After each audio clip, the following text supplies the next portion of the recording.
Nous voilà donc dans la machine suivante à étudier, donc qui est la machine synchrone à aimant permanent, donc on appelle en anglais PMSM, pour Permanent Magnet Synchronous Machine, et en français on l'appelle aussi la MSAP, machine synchrone à aimant permanent.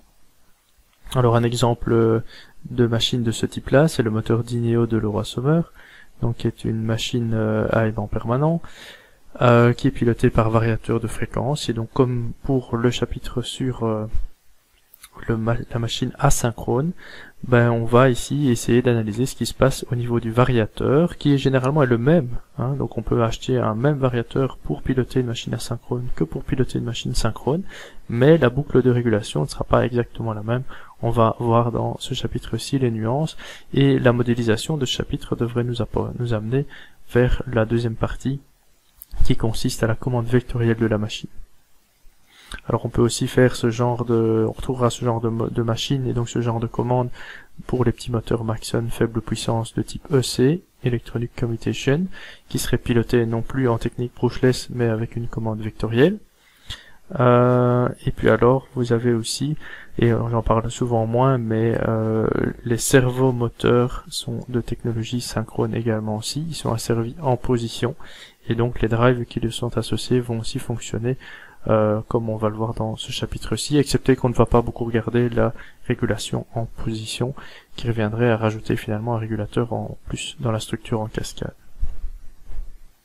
Donc deux applications très courantes de machines synchronément permanentes. Donc je rappelle que dans le variateur de fréquence, on a affaire ici au redresseur à diode. L'onduleur, c'est sur cet onduleur et sur ces 6 interrupteurs qu'on va aller agir.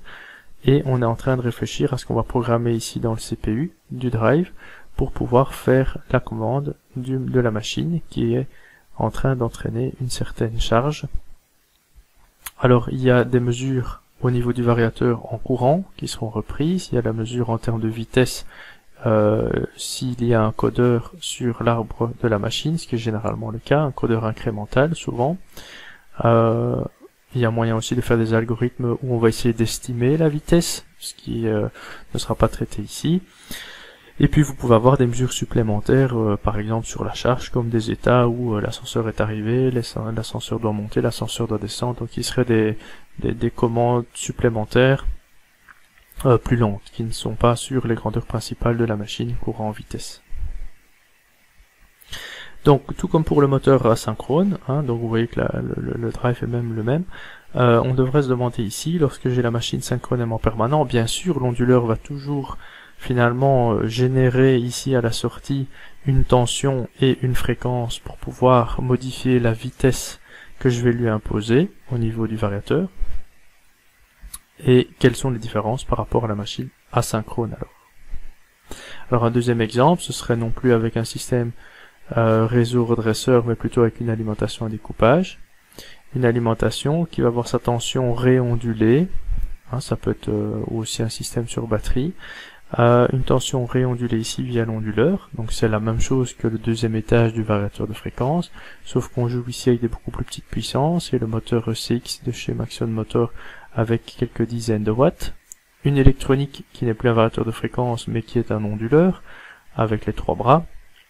Finalement c'est exactement le même principe qui sera implémenté dans ce boîtier-ci, qui est appelé LIPOS, que dans le variateur de fréquence qu'on a vu au slide précédent chez Leroy Sommer.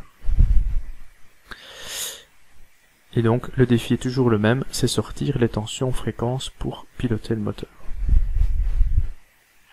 Alors il y a une petite couche supplémentaire au niveau de la machine synchrone, c'est que par rapport à une machine asynchrone qui génère son propre flux et qui va alimenter son rotor via le stator finalement, par le champ tournant statorique, dans la machine synchrone, vous allez avoir la présence d'un aimant. Et cet aimant-là tourne, puisqu'il est placé sur le rotor, et donc vous devez, comme on l'a vu pour le moteur brushless déjà, synchroniser les champs magnétiques. Le champ qui sera généré via l'onduleur au niveau de l'enroulement triphasé statorique doit être synchronisé par rapport aux aimants permanents. Et donc on doit assurer un décalage de 90 degrés idéalement pour avoir le couple maximum entre les deux champs. Donc une petite comparaison ici qui avait déjà été faite dans le chapitre sur le moteur brushless, puisque finalement le moteur brushless ou la machine synchrone en permanence, ce qui va changer fondamentalement, ce n'est pas le principe de la machine qui est la même, mais par contre ce qui va changer c'est la manière de le commander. Alors dans la machine à courant continu classique, je rappelle, il y avait un système collecteur-balai, avec des balais qui sont placés ici sur la ligne neutre géométrique. Vous avez un enroulement d'excitation, voire des aimants, donc c'est l'un ou l'autre, mais de toute façon l'excitation ici va générer un pôle d'une sorte d'un côté et le pôle de l'autre sorte de l'autre côté. Les champs sont fixes, donc on a un champ fixe ici au niveau de l'induit, provoqué par le rotor, et l'enroulement d'excitation, si vous alimentez les bobines ici, va générer un champ horizontal. Donc vous avez cette attraction à 90 degrés entre les deux champs, et ce que vous pilotez via le hacheur, c'est bien sûr le champ d'induit ici sur le rotor. Alors vous pouvez aussi démagnétiser, réduire le flux au niveau de l'inducteur, ça peut se faire aussi, mais généralement ça c'est quand vous voulez aller en survitesse, parce que quand vous diminuez le flux au sein d'une machine, en général c'est que vous allez en tirer moins de performance. Dans une machine brushless, ou synchrone aimant permanent, vous avez vos enroulements triphasés à commander, un peu comme à alimenter, un peu comme la machine asynchrone. D'ailleurs, le stator de la machine PMSM, c'est le même que le stator d'une machine asynchrone. Alors la grosse différence par rapport à ici, la technologie courant continu, comme on l'a déjà vu plusieurs fois, on doit générer un champ magnétique qui est synchronisé par rapport au champ de l'aimant. Donc si le champ de l'aimant est ici, vous devez alimenter via l'onduleur les 3 bobines au bon moment et avec la bonne valeur pour pouvoir ici avoir un champ magnétique à 90 degrés par rapport aux aimants, mais avec 2 champs qui sont tournants, qui jouent à cache-cache l'un par rapport à l'autre. Alors qu'ici les 2 champs ils étaient fixes et la perpendicularité était assurée par le système collecteur-balai. Ici c'est l'onduleur qui va s'en occuper. Donc fondamentalement ici, je n'ai rien amené de nouveau par rapport à la technique brushless qui a été vue dans un chapitre précédent. On doit, en gros, comme pour le moteur brushless, assurer dans la machine PMSM une synchronisation des 2 champs. Donc ça c'est une mission pour notre onduleur, ici, qui a donc 2 missions. Piloter UF pour modifier l'amplitude du champ et tourner à des vitesses différentes. Deuxième mission, il doit synchroniser les 2 champs à 90 degrés pour assurer l'autopilotage. Donc jusque là je veux dire, par rapport à la technique brushless, ça n'a pas changé grand chose. Par contre ici, on voudrait bien avoir un système qui est beaucoup plus dynamique. On voudrait avoir une commande qui est beaucoup plus avancée. Par exemple, on aimerait bien avoir une synchronisation des 2 champs qui ne se fait pas 6 fois par tour comme dans un moteur brushless, mais une synchronisation des tours qui se fait 1024-2048 fois par tour. Donc, on va avoir besoin d'une résolution de codeur plus importante. D'ailleurs, on a un codeur, alors qu'on avait des FEO souvent dans la technique brushless. On va remplacer aussi la commande qu'on faisait en pleine onde par une commande qui sera généralement en PWM. Donc, on va essayer de recréer des grandeurs sinusoïdales, ce qu'on n'avait pas dans la technique brushless où on travaillait plutôt avec des ondes carrées. Alors on utilise la même approche que pour les autres machines, donc notre méthodologie de base, où j'ai repris le slide ici. On va de nouveau avoir les entrées et les sorties, les grandeurs électriques, grandeurs mécaniques. Ce sont les équations générales ici qu'on va devoir faire évoluer pour se conformer à la machine synchrone. Alors je ne vais pas parler de l'équation mécanique, parce que c'est la même que dans la machine courant continu et dans la machine asynchrone, donc il n'y a pas de nouvelles informations à apporter ici. Donc on peut considérer qu'on a le même raisonnement. Si vous voulez le revoir, vous allez voir dans les autres chapitres. Donc il nous reste à faire évoluer ces équations-ci et celle-là. Alors prenons donc la machine, donc au niveau du stator, c'est le même stator que la machine asynchrone. Donc si je regarde un peu la relation, j'aurai 3 équations, une pour chaque bobine, A, B, C, avec la loi d'Ohm et la loi de Faraday combinée. Alors où est-ce qu'il y a une variation de flux? La variation de flux vient de sa bobine elle-même, et du courant qui la traverse qui est alternative et donc qui varie dans le temps. Donc c'est l'inductance propre. Mais je vais avoir aussi une inductance mutuelle. Pourquoi? Parce que le courant qui passe dans la bobine B va générer un flux qui va être capté par la bobine A et générer une force aussi électromotrice qui sera caractérisée par l'inductance mutuelle, et on aura donc MSDIB sur DT. La bobine 3 fera passer un certain courant alternatif aussi, qui va donc créer un flux qui atteint l'enroulement A avec un angle de 120 degrés. Donc, on note l'inductance mutuelle entre deux enroulements, étant donné qu'il y a une symétrie puisque c'est 120 de 120 120 degrés. On considère que l'impact d'une bobine sur l'autre est le même que l'effet inverse, donc cette bobine-là sur celui-là, pour simplifier un petit peu nos écritures. Et il y a une dernière variation de flux. Donc au niveau des variations de flux, vous avez l'inductance propre, l'inductance mutuelle des bobines B et C sur la A, pour la première équation, et vous avez aussi l'aimant qui tourne ici au milieu. L'élément qui tourne génère votre force électromotrice principale, qu'on va noter ici EA, qui dépendra par la loi de Faraday après de l'induction de l'aimant et de la vitesse. Donc par rapport à la machine asynchrone, on est venu rajouter principalement l'effet de l'aimant permanent qui n'était pas là et qui était remplacé par l'effet mutuel stator-rotor dans la machine asynchrone. On écrit la même chose pour l'équation B, on écrit la même chose pour l'équation C, on change simplement les indices. Donc chaque fois, l'inductance propre, les mutuelles et l'effet de l'aimant. Alors une petite simplification, juste pour la notation, c'est que si la somme des trois courants sur une étoile est égale à 0, je peux remplacer dans la première équation, alors ici, vu qu'on a le même effet mutuel de A par rapport à B et de A par rapport à C, on met en évidence MS, il reste DIB plus IC, voilà, et IB plus IC c'est moins IA. Donc ça va donner du LS moins MS fois DIA sur DT. Ça permet d'avoir une équation un peu plus simple, et ce LS moins MS, c'est ce qu'on appelle l'inductance cyclique, au niveau du stator bien sûr ici, dont on a déjà parlé aussi pour la machine asynchrone. Et donc voilà nos trois équations en tension établies. Alors il y a les relations électromécaniques, avec d'abord la force contre-électromotrice, qu'on n'avait pas dans le moteur asynchrone. L'aimant ici va tourner. En tournant, il génère une tension sur la bobine, mais cette tension, quand elle va passer un pôle sud ou un pôle nord, va avoir une polarisation inverse, donc on va avoir du plus du moins. Il y a deux types de forces électromotrices en fonction de la géométrie de l'aimant, en fonction de la manière d'avoir polarisé votre aimant, et de les avoir placés sur le rotor. Vous pourrez avoir une force électromotrice trapézoïdale.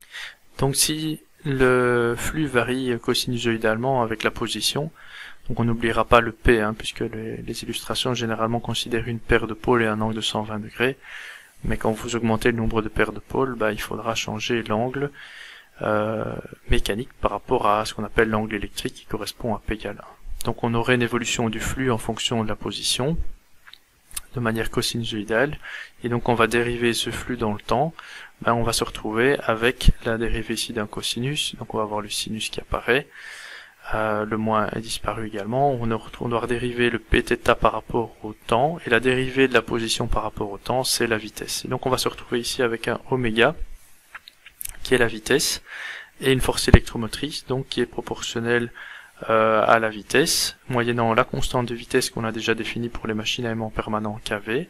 La force électromotrice en valeur efficace serait celle-ci, l'amplitude de la force électromotrice ce serait racine de 2 fois cette valeur efficace, fois sinus de Pθ. Alors bien sûr, si on le fait pour la phase B et puis pour la phase C, on aura un décalage de 2π sur 3, et puis encore 2π sur 3 pour la troisième phase. Donc voilà l'expression de la force électromotrice, donc triphasée ici, sinusoïdale. Et puis on peut regarder encore l'équation par rapport au couple.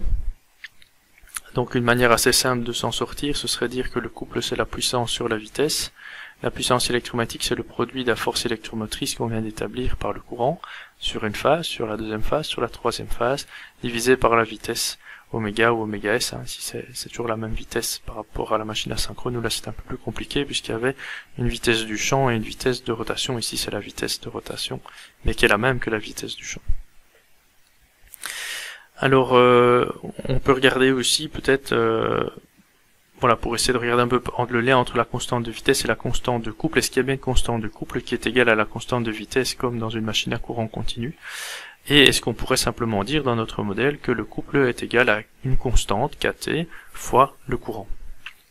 Alors c'est pas si simple que ça, puisque le courant maintenant, ce n'est plus une grandeur d'essai, c'est une valeur ici RMS. Et donc il y a une petite démonstration ici qui essaie de montrer le lien entre les deux, mais ce n'est pas encore elle est fiable à 200%. Je vous explique pourquoi, parce qu'aujourd'hui dans les machines synchronement permanent, vous trouvez des configurations très très particulières. Et donc par exemple, vous pourriez avoir un nombre de bobines statoriques qui ne correspond pas au nombre d'aimants que vous avez sur le rotor. Et donc vous auriez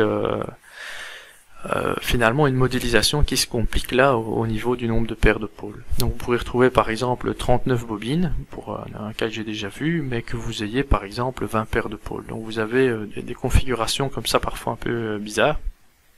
Et donc ce lien entre la constante de vitesse et la constante de couple est quand même à faire attention.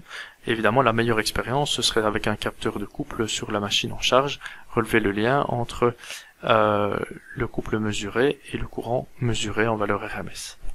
Alors juste au niveau petit de la démonstration ici, si vous prenez le diagramme vectoriel de la machine synchrone que j'ai été rechercher finalement dans le bloc en bloc 3 sur le chapitre sur l'alternateur, on représente ici la force électromotrice à vide. On trouve la tension qu'on applique, c'est celle-là qu'on est en train de réguler dans le chapitre. U est égal à E0 plus JXSI. On a négligé l'aspect résistif de bobinage ici. On pourrait le prendre en compte, hein. C'est un vecteur ici qui serait parallèle à I. On a juste pris le XSI qui généralement est prépondérant par rapport au R. Et donc vous avez le vecteur ici perpendiculaire au courant, puisque c'est JXS fois I pour une inductance. Et donc finalement, quand vous faites E0 plus JXS fois I, vous retrouvez votre tension. Alors on avait défini l'angle interne, qui est le déphasage entre la tension et la force électromotrice. On a aussi le phi, déphasage tension-courant ici. Et on définit une troisième grandeur, qui est l'angle psi, qui va revenir plusieurs fois dans le chapitre, qui est l'angle entre E0 et le courant. Alors ici la petite démonstration montre que si on néglige les pertes joules, hein, le couple électromagnétique serait égal à la puissance électrique sur la vitesse, puisque la puissance électromagnétique, c'est la puissance électrique moins les pertes joules.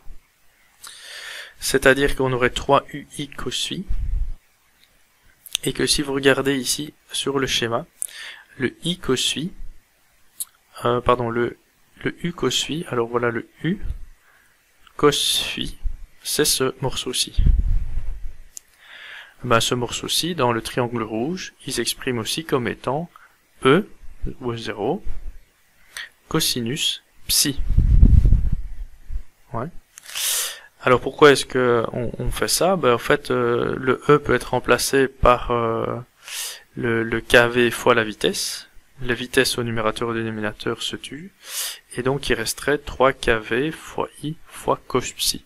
Et donc si on veut dire que lorsque la machine est autopilotée correctement, vous allez avoir, on le verra plus loin dans le chapitre, le flux qui sera ici verticalement et perpendiculaire à E0. On aura le courant qui est en phase avec E0, donc on aura un angle psi qui est nul. Ça signifie que l'autopilotage est correct pour le couple maximum. Donc on en reparle plus loin. Et donc si psi vaut 0, on a un cos psi qui vaut 1, et on a un lien entre le couple et le courant. Et cette constante de couple, ce serait alors 3 kV. D'accord?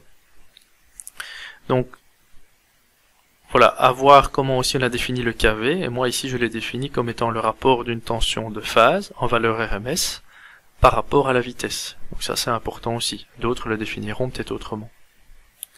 Ça va, donc restons prudents avec cette fameuse constante de couple. Et on préférera dans le modèle peut-être travailler avec cette relation-ci, qui travaille sur le produit des forces électromotrices avec le courant sur chacune des phases. Et donc voilà un résumé pour notre machine qu'on devait modéliser. On a les 3 équations en tension, les 3 équations en force électromotrice, l'équation mécanique qu'on a vu dans le chapitre DC déjà, avec la même allure. Alors on est resté sur des termes génériques K1 et K2 plutôt que d'utiliser le couple de frottement sec et le frottement visqueux F, parce que il y a des pertes magnétiques dans ce type de machine-là, et donc les négliger c'est peut-être un peu fort. Si on ne veut pas les négliger, ça dépend toujours si on va faire l'hypothèse ou pas, alors on pourrait dire qu'il n'y a pas de frottement sec dans cette machine-là. Si, il n'y a pas de perte par hystérésis, il n'y a pas de perte par courant de Foucault, et donc il ne reste que le frottement visqueux, Ici, donc K2 c'est remplacé par F, et vous retrouvez Cm moins F oméga moins Cr. Donc ça dépend un peu des hypothèses, c'est pour ça que vous retrouvez parfois K1, K2, et parfois CFS, couple de frottement sec, et F pour le frottement visqueux. Et alors l'expression en couple ici qu'on vient d'établir, voilà le modèle en ABC donc de la machine. Et donc j'insiste, c'est le même modèle qu'on pourrait utiliser pour une machine brushless. Au niveau de la machine, on n'a rien changé. Ou peu de choses, éventuellement l'allure de la force contre-électromotrice, qu'on a considéré ici sinusoïdale, mais qui est de plus en plus courant sur la plupart des machines. Alors le modèle en ABC, comme pour la machine asynchrone, n'est pas le modèle adéquat pour pouvoir faire une commande avancée. Si c'est pour faire une commande brushless, c'est bien suffisant, c'est même déjà de trop, mais si vous faites ça sur une commande vectorielle, comme on veut faire, on va devoir passer par une transformée de Park, on l'a déjà expliqué pour la machine asynchrone. Donc comme dans le chapitre précédent, on va ici se retrouver avec une transformation matricielle en deux temps, passer à deux axes perpendiculaires, et puis passer à deux axes perpendiculaires tournants.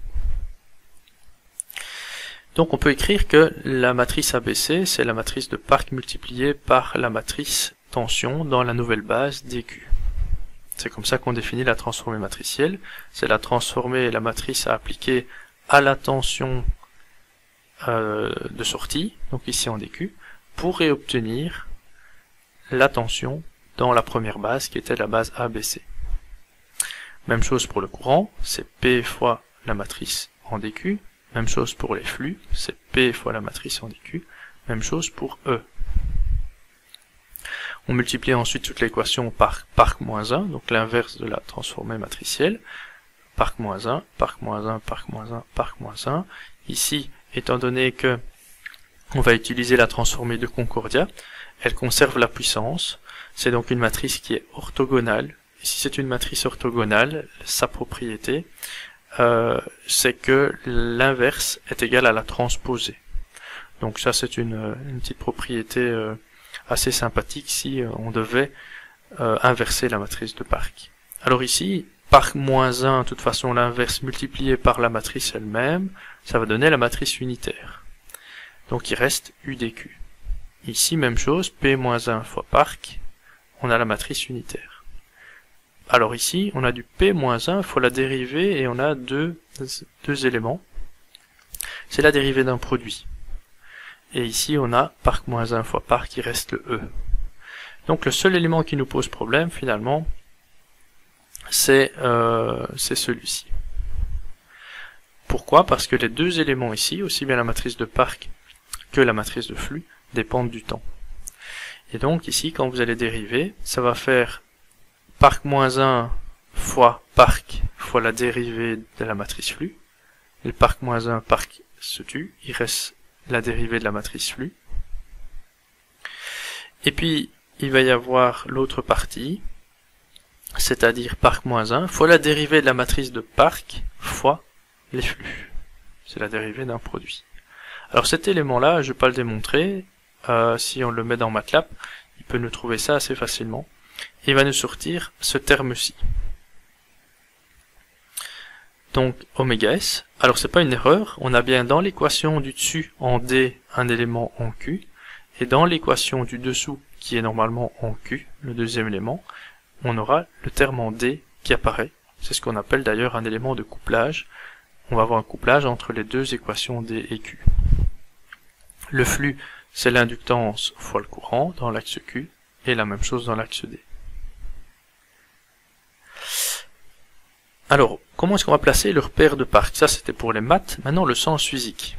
Dans une machine synchronément permanent, de toute façon, on va tourner, si on a du bon sens, à la vitesse de synchronisme.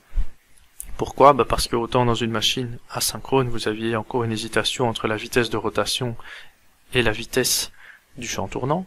Les deux étaient séparés du glissement, donc on pouvait se placer dans un repère qui tournait à une vitesse ou l'autre. Mais ici, il n'y a pas d'hésitation possible, puisque c'est une machine synchrone, le rotor tourne à la vitesse de synchronisme, donc bien sûr, on va choisir un repère tournant de Park qui tourne à la vitesse de synchronisme, qui est aussi la vitesse de rotation. Donc le repère est calé avec l'aimant tournant à la vitesse de synchronisme. Alors une deuxième chose qu'on peut faire, assez logique, ce serait d'aller caler un axe dans une direction. On va pas aller mettre le repère décalé par rapport à l'aimant. Et donc ce qu'on se propose de faire, c'est de placer le champ ici dans l'axe D. Enfin, plutôt l'inverse, on va caler l'axe D sur le champ produit par l'aimant permanent. Donc l'axe D est dans le sens de l'aimant. Alors pourquoi est-ce que ça va être très intéressant ça? C'est parce que comme ça, vous savez que le flux rotorique est dans l'axe D. Et comme vous devez synchroniser les deux champs un par rapport à l'autre, on sait qu'on devra aller mettre le champ statorique dans l'axe Q. Oui, pour que les deux champs soient à 90 degrés. Alors qu'est-ce que ça a comme conséquence ce choix-là, Donc le choix d'abord de tourner à la vitesse de rotation ωs, mais aussi de placer l'axe D dans l'axe du flux des aimants. C'est que si le flux est ici, dans l'axe D, alors la force électromotrice qui vaut J oméga phi, en vectoriel, J oméga phi, ça veut dire qu'il y a un déphasage de 90 degrés par rapport au flux. Et donc ça veut dire que il n'y aura pas de force électromotrice dans l'axe D, là où on a mis le flux, il y aura une force électromotrice uniquement dans l'axe Q. Donc on le voit ici sur l'illustration, mais encore plus clairement sur le diagramme vectoriel qui lui est associé. Si on reprend le diagramme vectoriel de tout à l'heure, avec l'équation en tension, U est égal à 0 plus JXSI, et qu'on dit que l'axe Q ici c'est la force électromotrice, parce qu'on a placé le flux de l'aimant ici verticalement dans l'axe D, à ce moment-là, vous voyez que la force électromotrice qui vaut J oméga phi, si le phi est ici, le flux, le E est dans ce sens-là. Et donc on retrouve bien un EQ et pas de ED. On n'aura jamais de force électromotrice dans cet axe-là, puisque par la loi de Faraday, c'est une force électromotrice qui est liée à la dérivée du flux, et la dérivée, c'est un J oméga phi, c'est un déphasage de 90 degrés. Donc ça c'est important, ça simplifie un peu l'équation. Donc on pourra ici dans la matrice ED-EQ dire que le premier élément vaut 0. Alors on attaque la dernière équation, qui serait l'équation en couple. Vous voyez celle qui était la plus compliquée. Là en ABC on avait dit on prendra le produit des E fois I ou des U fois I, on divisera par la vitesse. Alors étant donné qu'on travaille avec la matrice de Concordia qui conserve la puissance, on peut très bien écrire que la puissance dans la première base ABC est égale à la puissance dans la nouvelle base. Donc ici on n'a plus que deux éléments, donc c'est UDID plus UQIQ, là on en avait 3. Donc ça c'est dû à la conservation de puissance lorsqu'on est passé des grandeurs ABC aux grandeurs DQ. On a dit attention, si on utilise la transformée de Concordia, on sait que la puissance est conservée. Bon, si maintenant on est ici et qu'on distribue, qu'est-ce qu'on va retrouver? On peut remplacer le UD par son expression. UD, on l'a trouvé précédemment, c'était R fois ID, donc on l'a trouvé ici. UD, CRS fois ID, tout ça c'est un vecteur à deux éléments, chaque fois DQ, plus D phi D sur DT, plus, alors on a oméga S fois moins FIQ, plus ED, mais le ED vaut 0. Ok, on remplace ça ici. Je remplace l'expression en Q, ici, donc là on a bien la force électromotrice qui apparaît, on a le terme de couplage en D qui apparaît aussi, même si on est dans une équation en Q, et on distribue. On distribue ça avec ça, ça fait du RS fois ID carré. RS fois IQ carré, ça c'est les pertes joules. Je vous rappelle qu'ici on trace la puissance électrique. Donc dans le bilan de puissance, ceci correspondrait à l'énergie perdue sous forme joule. Plus, alors on va avoir du ID fois D phi D, LDID c'est phi, donc ID fois D phi D, plus IQ fois D phi Q, donc c'est ce terme-là. Alors ça, c'est quoi? C'est comme si vous intégrez au fait l'air qui se trouve sous la courbe ou sur la courbe de la caractéristique magnétique de la machine. Et quand vous intégrez ça, vous avez une image de l'énergie qui est stockée dans la machine. Ça sort un peu du cadre du cours, mais on pourrait le redémontrer assez facilement. Donc je rappelle que l'intégrale qui serait sous la courbe de la caractéristique magnétique, ou au-dessus de la courbe, il y a ce qu'on appelle l'énergie et la coénergie, ça correspond à l'énergie magnétique stockée dans la machine. Et ça c'est très important, parce que c'est cette énergie magnétique stockée, c'est une image du flux qu'il y a dans la machine, et donc des performances de votre machine. Alors ensuite, il y a un terme qui vient d'ici de ceci multiplié avec ça, et puis alors il y a ceci multiplié avec ça, et encore celui-là multiplié avec ça. Donc vous vous retrouvez avec ceci. Alors si ce n'est pas la puissance que vous tirez au niveau de votre machine, si on parle de puissance qui n'est pas liée aux pertes joules, ni à l'énergie magnétique stockée dans la machine, le reste de l'énergie, ça ne saurait être que de l'énergie qui contribue au couple dans la machine. Et donc, c'est ce qu'on appelle la puissance électromagnétique, qui sera liée au couple électromagnétique quand vous la divisez la puissance par la vitesse. Si vous divisez par la vitesse ici, ça va tomber. Le EQ ici, c'est kV fois oméga, donc il va rester plus que le kV qui est là. kV c'est k fois le flux des aimants. Et donc vous voyez que le couple exprimé pour la machine synchrone contient deux termes. Alors le terme le plus facile, c'est le deuxième, c'est KT fois IQ. Ça fait tout naturellement penser comme dans une machine d'essai, AC égale KFI fois IA. Donc l'indice Q a remplacé l'indice A. Et donc c'est finalement votre couple électromagnétique principal qui vient de l'attraction nord-sud des aimants. À quoi correspond alors l'autre terme? L'autre terme, c'est ce qu'on appelle le couple dû à la reluctance. Donc la reluctance, je rappelle, c'est un alignement de la pièce de fer finalement sur un champ magnétique. Donc si votre pièce en fer est libre de tourner et que vous imposez une ligne de champ magnétique, la pièce de fer va venir se caler sur la ligne de champ magnétique. Donc, en effet, dans certains moteurs, il y a bien un couple qui viendra de cet alignement du fer sur la ligne de champ magnétique. Pour ça, faut-il encore que votre rotor contienne du fer, et ça dépend de la manière dont vous avez monté vos aimants sur le rotor. On sait qu'on va y placer des aimants en néodyme fer-bore, et donc ce sont des aimants qui sont très forts, et donc il va falloir mettre en œuvre un dispositif pour pouvoir les tenir en place. Sans compter qu'il y a encore un effet de force centrifuge puisqu'on est placé sur le rotor qui peut tourner par exemple à 3000 tours par minute. Alors il y a deux manières de mettre les aimants, deux manières principales, il y en a bien d'autres encore. La première c'est les aimants montés en surface, c'est ce qu'on appelle les SMPM, les aimants permanents montés en surface, donc Surface Mounted Permanent Magnet. Vous voyez ici vous avez collé les aimants au-dessus du rotor, donc là vous allez entrefaire en blanc, là vous avez l'aimant qui est venu être collé, ou calé au mieux possible, sur le rotor. Là vous avez un espace d'air entre les deux, et puis là vous avez l'aimant, espace d'air, l'aimant, etc. Donc ici vous avez une machine à 4 pôles, 1, 2, 3, 4, donc 2 paires de pôles. Et donc finalement l'angle que vous allez avoir, l'angle ici c'est pas 90 degrés, mais vous n'aurez plus que 45 degrés. Donc les deux champs vont s'attirer, non plus à 90 mais à 45 degrés mécaniques. Donc ici vous avez ce qu'on appellera l'axe D qui sera calé dans le sens de l'aimant comme on l'a dit dans les slides précédents. L'axe D dans le sens de l'aimant.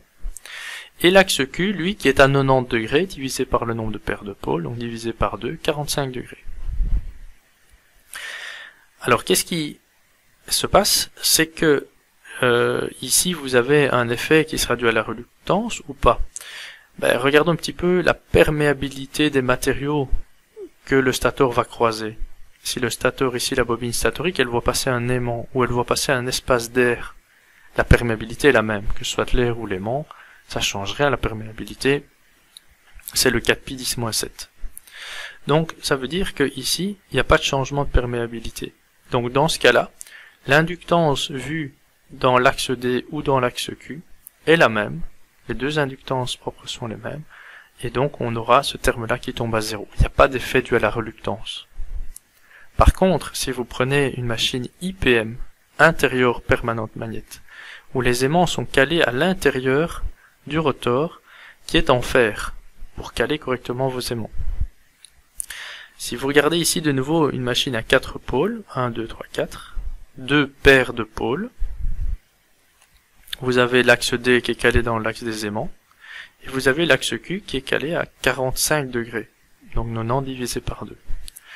Sauf que ici, vous êtes en face d'une perméabilité de l'aimant qui est la même que celle de l'air, donc 4pi10-7. Par contre ici, vous avez ici du fer, et là vous êtes à en relatif par rapport à l'air du 10 exposant 3, 10 exposant 4, donc 1000 à 10 000 fois la perméabilité de l'air ou de l'aimant. Donc vous avez un changement de perméabilité très très fort, et ça va se ressentir évidemment au niveau du couple de la machine. Vous allez avoir une attraction nord-sud bien sûr entre les bobines statoriques et les bobines rotoriques, mais vous avez un couple supplémentaire oscillant qui dépend ici du fait que c'est la pièce en fer qui passe ou l'aimant. Ce terme reluctant supplémentaire, c'est celui-ci. Le LD n'est plus égal au LQ, et à ce moment-là vous avez un terme de reluctance qu'on appelle le cogging torque, très connu, qui pourrait vous donner un couple supplémentaire qui a priori est assez gênant, mais dont certains fabricants essayent de l'utiliser à bon escient. Donc voilà notre équation en couple. Alors on va simplifier un peu la vie dans le reste du chapitre, et ce terme-là on considérera qu'il est nul, donc c'est-à-dire qu'on se limite à des machines SMPM, et donc il reste simplement un couple qui est proportionnel au courant IQ, moyennant la constante ici, qui est la fameuse constante de vitesse ou de couple, comme on a déjà discuté. Donc vous voyez qu'on est revenu, pour cette équation aussi, à une machine à courant, à la même relation que la machine à courant continu, qui était K-phi fois IA. Donc ça c'est assez intéressant. Alors cette analogie avec la machine courant continu, parlons-en. En fait, ce qu'on vient de faire, c'est que maintenant on est passé dans deux bobines fictives, DQ. Donc notre enroulement triphasé est représenté par deux axes, D et Q. Si je retire le dernier terme ici, dans les équations en tension, vous avez toutes les équations d'un moteur courant continu. Ici vous avez UA égale R fois IA plus LA dIA sur dt plus E. C'est l'expression de l'induit d'un moteur courant continu. Ici vous avez UD est égal à R fois ID plus LD fois ID. C'est l'expression d'un enroulement d'excitation que vous aurez placé sur votre machine à courant continu, qui ne serait plus aimant, mais qui serait avec un enroulement bobiné d'excitation. Bon, attention, c'est pas la même chose que le moteur courant continu. C'est une analogie, c'est une similitude. On retrouve des choses très similaires. C'est pas la même chose. Et d'ailleurs, le terme de couplage est là pour nous le rappeler. D'accord, ce terme de couplage vient quand même compliquer en rien l'équation qu'on a obtenue. Mais ce qui est très intéressant, c'est que en plus d'avoir deux équations presque aussi simples que dans une machine courant continu, on est aussi revenu à des grandeurs qui sont constantes grâce au fait qu'on est passé à un champ tournant. Et donc ici, UD, ID, etc. sont des grandeurs qui sont constantes en régime permanent. Bien sûr, quand vous allez dans un transitoire, vous changez la charge, le courant va changer, cette grandeur va évoluer. Mais ce n'est plus une grandeur qui est sinusoïdale, c'est une grandeur qui est constante en régime permanent. Donc c'est comme une machine d'essai, sauf deux choses, le couplage, et puis quand même garder en tête que on a ici physiquement un enroulement triphasé. D'accord, on n'a pas les deux bobines fictives, ça c'est une représentation, donc il faut quand même se garder en tête que par rapport à la machine courant continu qu'on attaquait avec un hacheur, au niveau de l'induit et éventuellement au niveau de l'inducteur, ici vous attaquez avec un onduleur à 3 bras. Mais la modélisation simplifiée ici va nous permettre d'appliquer une commande vectorielle après et comprendre la commande vectorielle. Donc voilà pour les équations, deux modèles, un modèle en ABC, un modèle en DQ, en régime dynamique, et c'est le modèle DQ qui va être utilisé pour expliquer la commande vectorielle. La commande en ABC permet de travailler avec le modèle en ABC permet de travailler avec des commandes assez faciles qui travaillent plutôt sur le module. Alors une fois qu'on a ce modèle-là, il faut identifier tous les paramètres. Alors voilà tous les paramètres qu'il faut identifier, il y a le nombre de paires de pôles, la résistance au niveau stator d'une phase, la constante de vitesse, la constante de couple on en a parlé, est-ce que c'est la même, est-ce que c'est pas la même, les pertes à vide, le terme indépendant, le terme proportionnel des pertes à vide, généralement donc le F, l'inductance propre d'un enroulement statorique, l'inductance mutuelle entre deux enroulements statoriques, et l'inertie, pas oublier l'inertie du moteur et de la charge, et si vous avez un réducteur entre les deux, de ramener l'inertie de la charge au niveau du moteur par le rapport de réduction au carré. Ça, on voit ça dans d'autres cours plus loin. Donc c'est pour ça, ne vous étonnez pas d'avoir une inertie très grosse, c'est parce qu'ici, vous avez un exemple de paramètre fonctionnel pour un moteur qui a été utilisé à l'époque sur le véhicule éco-marathon qui s'appelle la Mecam, et donc l'inertie ici reprend aussi l'inertie de la voiture directement. C'était un moteur qui avait 20 paires de pôles. On avait une constante de vitesse de l'ordre ici de 19, une résistance de 0,48 ohms. Donc ça vous donne un ordre de grandeur, d'accord, mais on peut transposer ça à n'importe quel moteur. Comment est-ce qu'on trouve ces paramètres-là? Soit ils sont dans la datasheet, et là il y a peu de chances que vous ayez du fournisseur toutes les informations nécessaires, mais au pire, il va falloir refaire une série d'essais. Alors je propose ici d'aborder les différentes manières dont on peut aller faire quelques essais pour identifier ça, mais sans rentrer trop dans le détail. Ce sera fait pour les mécaniciens et les automaticiens en laboratoire, pour une partie des essais, mais et d'ailleurs aussi pour les électroniciens sur le moteur EC. Alors quelques idées donc en termes d'identification. D'abord j'aimerais bien relever le nombre de paires de pôles qu'il y a sur le moteur. Vous voyez ici qu'on avait 20 paires de pôles. Les paramètres qui sont ici ne correspondent pas à ceux qui sont identifiés, hein. C'est vraiment pour le principe. Hein. Mais donc il y a des moteurs avec un grand nombre de paires de pôles. Comment identifier le nombre de paires de pôles lorsqu'il y en a beaucoup? On pourrait se dire on va faire tourner d'un tour à la main et on va compter le nombre de nord-sud qu'on sent par l'attraction des aimants. Donc on va le sentir si vous voulez dans la main et on va compter. Alors ça marche quand vous avez peu de paires de pôles, mais quand vous avez plusieurs paires de pôles, l'angle étant très petit, vous risquez d'en passer un ou l'autre.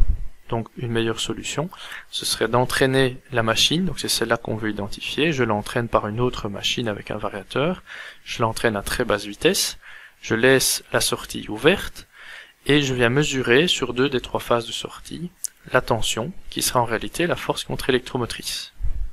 Ça me permettra par la même occasion, si je place non pas un voltmètre mais en plus l'oscilloscope, d'aller visualiser si j'ai une force électromotrice qui est de type sinusoïdal ou trapézoïdal, et ici on voit qu'elle est sinusoïdale.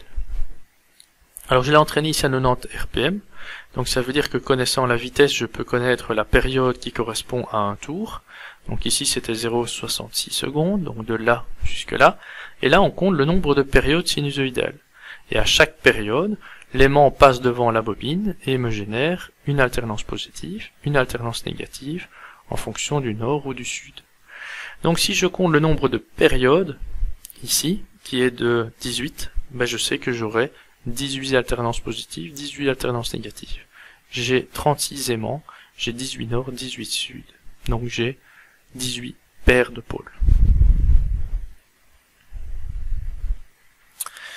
Ensuite, j'aimerais bien trouver la constante de vitesse. Alors là, je vais garder le même schéma de câblage. J'entraîne la machine et je relève de nouveau la force électromotrice que je vais placer ici en ordonnée, en valeur efficace. Donc attention que c'est bien du sinus comme on l'a vu au slide précédent. Mais je vais travailler à différentes vitesses au niveau du moteur d'entraînement.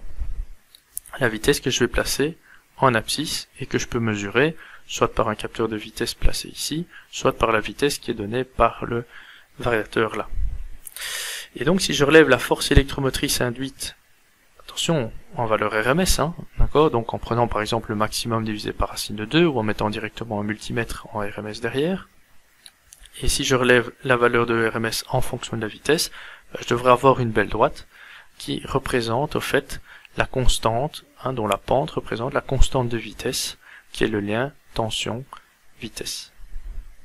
Ok, donc c'est le kV. Et donc ici on a un kV qui vaut 1,67. Attention à bien respecter les unités. Et attention qu'ici aussi j'ai travaillé entre une phase par rapport au neutre, hein, donc une tension de phase RMS, mais peut-être que certains le donneront en tension de ligne par rapport à la vitesse et pas en tension de phase par rapport à la vitesse. Donc il faut toujours être prudent par rapport à la définition qu'on aura de la constante de vitesse, surtout dans ce cas-ci où la force électromotrice est sinusoïdale. Alors ensuite, on a la constante de couple. La constante de couple, on en avait parlé tantôt. Si je viens mettre un analyseur de puissance entre le variateur et la machine, donc attention que la machine que j'étudie maintenant est passée de ce côté-ci, à gauche. Je l'alimente par le variateur. Je mets un analyseur de puissance ici entre les deux. Pourquoi? Parce que c'est du signal fortement découpé. Donc il me faut un appareil qui soit capable d'aller voir le découpage. On a un montage ici en 3 wattmètres avec un neutre artificiel parce qu'on n'a pas accès au neutre. Et je vais charger. Donc ça c'est mon moteur de charge, avec son variateur éventuellement aussi piloté en consigne de couple pour freiner. Et je relève l'évolution de quoi? Du couple via le capteur de couple ici, encore faut-il en disposer là, et l'évolution en fonction du courant que je vais mesurer ici dans une phase, en valeur RMS. Donc couple, courant, et on obtient la constante de couple. On avait donné un facteur 3 tantôt en première approche entre le KT et le KV. Mais regardez ici, j'ai 5.7 et là j'étais 1.6.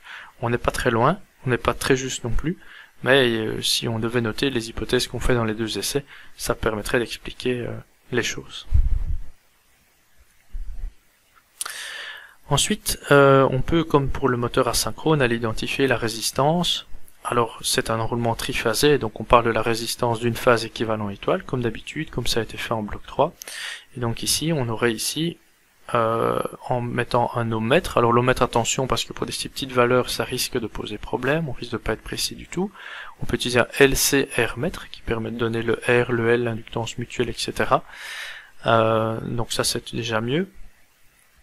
Mais attention qu'il va faire un modèle équivalent, par exemple RL série. Donc il faut voir aussi, ça va dépendre très fort de la fréquence aussi, ici, qu'il va utiliser. Ou alors la solution la plus classique que vous avez déjà fait en laboratoire, c'est dire ici j'ai une alimentation, j'alimente 2 des 3 bornes, et je vais diviser par 2 la résistance obtenue, puisque je mesure 2 fois la résistance en série, et en attaquant bien sûr en continu. Donc le moteur ne va pas tourner puisqu'on est en DC. Donc à ce moment-là, la résistance que je mesure, quand je fais tension divisée par le courant, c'est 2 fois la résistance à placer dans le schéma équivalent, donc je divise par 2 la valeur. Est-ce que je mesure sur les 3 phases? A priori, suivant les hypothèses, ça devrait être la même chose. On peut quand même vérifier. Et s'il y a une légère différence, comme on le voit ici, on pourra faire simplement une moyenne. Attention quand même que la résistance va dépendre du courant. Et donc ça, c'est une hypothèse qui est faite aussi. Mais si on voulait tenir compte de l'évolution de la résistance en fonction de la température, on pourrait regarder sous la forme d'une fonction de R en fonction du courant et le mettre dans notre modèle. Mais à ce moment-là, c'est une non-linéarité qui risque de compliquer un peu le modèle. Donc il faut voir un petit peu l'intérêt de l'hypothèse, c'est ce qu'on a fait ici, et on voit bien sûr que quand le courant va monter, la résistance va monter avec l'effet de la température. Est-ce que c'est négligeable ou pas? Ça c'est à discuter dans l'interprétation par rapport au modèle qu'on veut faire. Les pertes à vide. Donc les pertes à vide, l'idée ce serait d'entraîner la machine à vide. Alors si vous l'entraînez, malheureusement c'est une machine synchrone en permanent, donc vous êtes obligé de la piloter via variateur de fréquence, vous n'avez pas le choix, vous savez pas l'alimenter autrement. Et ça c'est embêtant. Pourquoi? Parce que le variateur de fréquence va modifier U et F qui sont directement deux paramètres qui influencent les pertes magnétiques. Et donc le raisonnement pourrait être un peu tronqué aussi. Parce que si on dit on regarde l'évolution des pertes à vide ici, donc c'est la puissance électrique que je mesure à laquelle je retire les pertes joules, il me reste les pertes à vide, donc magnétique plus mécanique. Est-ce que l'évolution en fonction de la vitesse devrait être linéaire, quadratique, etc. Ça dépend un petit peu des relations et de quel type de perte je prends en compte. Donc ici par exemple on voit qu'il y a un terme qui serait un terme de frottement sec qui apparaît, qui normalement n'apparaît pas puisqu'on voit que le frottement est là quelle que soit la vitesse, donc ce serait à peu près ici 6 Newton-mètre, donc ce serait toute cette aire-ci, en dessous de ça, donc en dessous de la valeur ici où la courbe rouge croiserait l'axe des ordonnées. Toute cette aire-là, frottement sec. Frottement sec c'est un peu bizarre sur ce genre de moteur-là, puisqu'il n'y a pas de frottement sec a priori, mais c'est un moteur bon marché, de machine à laver en réalité, et donc c'est un moteur qui n'était pas du tout connu, pas du tout identifié, et donc en effet il y avait un frottement qu'on avait aperçu du rotor sur donc un défaut de conception si on peut dire, ou justifié par le fait que c'est à la bon marché, et donc ça expliquerait ça, parce que normalement vous n'êtes pas censé avoir ici du frottement sec aussi important lorsque vous n'avez pas de système collecteur-balai. On voit que la tendance n'est pas nette non plus, avec des variations, mais qui peuvent peut-être s'expliquer par le variateur. Alors une autre manière de faire, ce serait peut-être d'entraîner la machine via un capteur de couple, et de relever au capteur de couple le couple résistant de la machine entraînée à vide. Maintenant, ce sont des petites valeurs aussi, donc il faut voir si le capteur de couple va s'en sortir avec ça, et si on peut vraiment se fier à la précision. Une dernière solution aussi, ce serait de travailler par rapport au KT, puisque l'idée c'est d'avoir le couple, et donc de regarder, connaissant le courant ici, si on estime que le KT a été correctement identifié, alors on a une image du couple à vide, elles seront aussi des petites valeurs, et on pourrait alors le trouver de cette manière-là. Donc avoir le couple, non plus par un bilan de puissance, mais directement par mesure du courant, et la constante de couple pour retrouver le couple. Voilà, je vous envoie un peu vers les différentes pistes, mais il n'y a rien de figé. Tout ça, quand on le fait au niveau pratique, on se rend compte que il y a la partie théorique, et puis une fois qu'on fait les essais en pratique, on peut y passer du temps et beaucoup de réflexion. Et d'ailleurs, ça a été l'objet ici d'un travail de fin d'études qui a été fait, si je me rappelle bien, en 2016, pour une entreprise.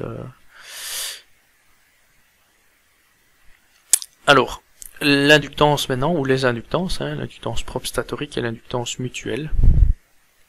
L'inductance propre, il y a deux manières de faire. Soit vous faites avec la méthode comme un alternateur, vous voyez votre machine comme un alternateur, vous l'entraînez, comme ça a été fait en troisième, vous court-circuitez la sortie et vous mesurez le courant de sortie.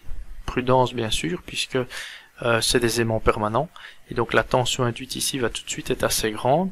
Elle dépend de quoi? Elle dépend de la force de l'aimant, qui est très grande, et ça vous savez pas le contrôler. Mais ça dépend aussi de la vitesse d'entraînement. Et donc il y a intérêt à travailler à très très basse vitesse, pour ne pas que la tension ici soit trop grande, puisque le courant lui va monter en flèche, vu que vous êtes dans un court-circuit. L'avantage d'avoir travaillé en court-circuit, c'est que vous allez avoir une relation assez directe entre la tension, la force électromotrice, qui est une image de la vitesse, le courant que vous mesurez. Vous pouvez déduire la résistance de manière vectorielle, et vous allez obtenir la réactance, qu'on appelait la réactance synchrone, qui est oméga fois l'inductance qu'on cherche. Alors, peut-être pour travailler un peu mieux ou dans de meilleures conditions, on pourrait faire un transitoire, comme on a fait pour le moteur courant continu, donc c'est-à-dire mettre un interrupteur en parallèle et puis le fermer soudainement, court-circuiter l'enroulement et regarder le temps qu'il faut pour que le courant diminue et tombe à zéro, et relever la constante de temps qui est connue, c'est L sur R. Connaissant le R, on pourrait retrouver l'inductance. Difficulté, c'est que oui, vous devez donc bien sûr le faire. Alors là, ouais, je vois qu'il y a une petite erreur ici. Non, c'est correct. Donc vous avez l'alimentation, et puis vous allez court-circuiter votre alimentation qui va se mettre en limitation de courant. Donc ça c'est la même méthode que vous avez vue dans le chapitre sur les moteurs d'essai. Ça c'est la même méthode que vous avez fait en bloc 3 sur les alternateurs pour les mécaniciens. Dernière méthode, ce serait avec le LCR mètre qui donne, comme je disais tantôt, le modèle équivalent RL série d'une bobine. Si vous voulez avoir le LD et le LQ parce qu'ils sont différents, donc l'inductance dans l'axe D ou dans l'axe Q, on pourrait faire le même essai ici, mais bloquer l'arbre dans une position, comme on l'a vu tantôt, soit dans la position en face de l'aimant, soit entre deux aimants. Et vous aurez à ce moment-là les deux valeurs d'inductance en refaisant le même essai, mais en bloquant l'arbre dans la bonne position. L'inductance mutuelle, c'est la plus difficile peut-être à déterminer. On pourrait jouer avec l'effet d'un transformateur. Donc j'alimenterais par exemple avec une toute petite tension AC une bobine et je regarderai la tension induite sur la deuxième bobine. À ce moment-là, j'aurai l'effet mutuel entre les deux par les équations. Mais il faut que le neutre soit disponible, ce qui n'est pas toujours le cas. Ou alors le LCR mètre peut donner la valeur aussi. Donc au niveau d'identification, c'est cette valeur-là qui est peut-être la plus délicate à déterminer. Enfin, l'inertie, pour l'inertie, c'est un essai assez courant qui consiste à alimenter la machine, par exemple, à pleine vitesse et puis couper rapidement pour avoir la décroissance de la vitesse. Alors il y a des difficultés à ça, comme vous pilotez via un variateur de fréquence, c'est pas facile peut-être d'aller couper tout ce qui se passe au niveau du variateur de fréquence d'un coup. Et le variateur risque de ne pas aimer si vous lui mettez un interrupteur en série. Donc c'est pas conseillé. Ce qu'on a trouvé ici comme parade, ce serait de l'entraîner par exemple avec une visseuse, c'était un petit moteur, et dans ce cas-là vous pouvez après retirer la visseuse rapidement pour ne pas bien sûr avoir l'inertie de la machine qui l'entraîne. Donc vous pouvez pas venir mettre une autre machine et puis alors vous aurez son inertie propre et son coefficient de frottement. Donc ici c'était l'idée, je viens me mettre sur l'arbre, je l'entraîne à une certaine vitesse et puis je retire la partie entraînement et je regarde la décroissance de la vitesse. Alors la vitesse, comment est-ce que je peux la mesurer? Attention qu'il faut encore pouvoir aller placer un capteur de vitesse. Alors soit elle en a un directement sur son arbre, si c'est sur l'arbre du côté charge, là je ne sais pas en mettre un, puisque je dois retirer le moteur d'entraînement. Et donc une manière de s'en tirer assez facile, ce serait de regarder par rapport à la force électromotrice, qui est une image de la vitesse, qui est sinusoïdale. Et si je prends tous les maximums de la courbe sinus, j'ai la décroissance ici, qui est la même que la décroissance de la vitesse, puisque la force électromotrice est une image de la vitesse par la constante de vitesse. Alors normalement c'est une décroissance exponentielle, et donc normalement la vitesse devrait décroître ici à l'infini vers 0. Mais malheureusement, ce n'est pas tout à fait le cas, parce que si c'était le cas, ça voudrait dire que l'équation différentielle est un premier ordre. Alors, est-ce que ça devient un premier ordre? Oui, mais il y a quand même un élément qui vient ici, il n'y a pas de couple résistant, la machine est à vide, donc ça il n'y en a pas. Il y a du frottement visqueux, celui qu'on veut essayer de déterminer. Alors le couple moteur, il sera égal à 0 aussi, puisque on va avoir un moteur qui est coupé de toute source, tout système d'entraînement. Donc il reste J d'oméga sur dt est égal à F oméga. Alors F oméga, mais il y a quand même du frottement sec, s'il y en a. Sur cette machine-ci, on a montré précédemment qu'il y en avait. Et donc si vous avez du frottement sec, alors ça complique un peu l'équation. Pas énormément, mais donc on pourrait dire à basse vitesse, c'est le frottement sec qui est prépondérant par rapport à ce terme-ci de frottement visqueux qui est proportionnel à la vitesse. Alors à basse vitesse, vous avez cette équation-ci. C'est quoi cette équation? Ce serait une droite dont la pente est donnée par moins CFS, le frottement sec, sur J. Ça voudrait dire ici qu'on a une décroissance comme une droite, et la pente serait déterminée par ça. Connaissant le frottement sec identifié avant, on aurait l'inertie. Si maintenant vous êtes au haute vitesse, on pourrait dire que le F oméga est prépondérant par rapport à ça. Et je peux négliger ceci. Alors à ce moment-là, il reste J d'oméga sur D plus F oméga égale 0. Ça c'est un premier ordre. C'est une décroissance exponentielle alors de la vitesse qui décroît vers 0 avec une constante de temps de J sur F. D'accord? Et là on pourrait regarder alors à 66% de la décroissance le temps qu'on a mis, et on aurait ainsi la constante de temps mécanique. Connaissant le F identifié plutôt dans les pertes à vide, on trouve l'inertie. Donc finalement, l'idéal pour ça, ce serait de faire un essai à plus grande vitesse et un essai à plus basse vitesse, pour essayer de voir un peu, trouver le J de deux manières différentes, une fois par l'identification du frottement sec d'avant, et une fois par le F, le frottement visqueux. Donc là de nouveau, ça dépend un peu au cas par cas. Moi je vous montre ici une démarche générale. Et les problèmes d'ailleurs qui peuvent être liés. Voilà pour l'identification, donc on a identifié tous les paramètres qu'il y avait dans nos équations. Et puis on peut mettre ça dans Simulink. Alors le modèle est un peu plus compliqué bien sûr que quand vous avez une machine à courant continu. On va retrouver par exemple 3 fois la topologie de la machine courant continu. Regardez ici, vous avez U-E, la fonction de transfert pour la première phase. Même chose, deuxième phase, troisième phase. On sommera l'effet des 3 phases pour avoir le couple moteur. Et ici on retrouve l'équation mécanique. Donc il y a quand même un rapprochement très fort par rapport à la machine à courant continu, et on aura la force électromotrice ici en dessous avec EA, EB, EC qui dépendent de la vitesse en sortie de la machine et qui vient se déduire de la tension à ce niveau-ci. Quand vous faites tourner la simulation, bien sûr vous espérez d'avoir un moteur qui va avoir une vitesse qui va accrocher à un certain moment avec la constante de temps mécanique du moteur. Au niveau du couple, vous aurez une pointe si vous faites un démarrage en direct. Et puis vous avez ici la tension qui va se modifier ici petit à petit, et la force électromotrice qui est plus petite, l'écart des deux, U-E, vous donnant une image du courant. Donc ici vous avez un grand écart qui vous donne un grand courant, puis là vous avez un écart qui devient de plus en plus petit.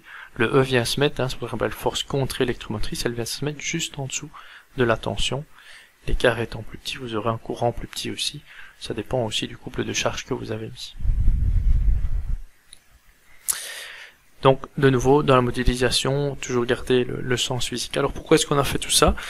C'est pour pouvoir établir le contrôle en simulation, trouver les paramètres de régulateur.